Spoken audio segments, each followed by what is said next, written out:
গরুর পুরাণে মানুষের জন্ম ও মৃত্যুর রহস্য খুব বিস্তারিতভাবে বলা আছে।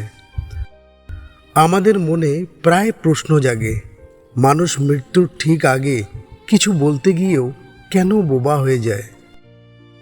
পুরাণ অনুসারে মৃত্যুর ঠিক কয়েক মিনিট আগে মানুষের চোখের সামনে তার সারা জীবনের সমস্ত ভালো মন্দ একটি চলচ্চিত্রের বা সিনেমার মতো ভেসে ওঠে।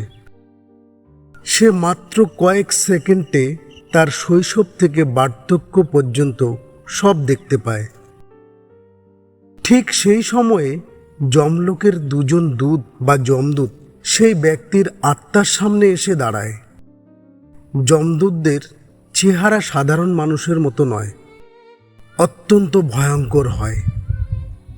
তাদের দেখে মানুষ এতটাই ভয় পেয়ে যায় যে সে নিজের পরিবারকে ডাকতে চায়, কিছু বলতে চায়, কিন্তু ভয়ের চোটে তার মুখ থেকে কোনো আওয়াজ বেরোয় না।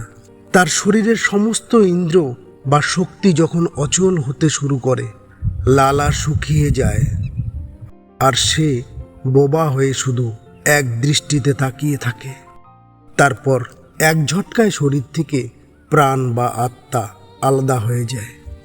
শিক্ষণীয় বার্তা হলো, মৃত্যু চিরন্তর সত্য, তাই বেঁচে থাকতে এমন কাজ করুন যাতে মৃত্যুর শেষ মুহূর্তে ভয় নয়, বরং মনে শান্তি থাকে।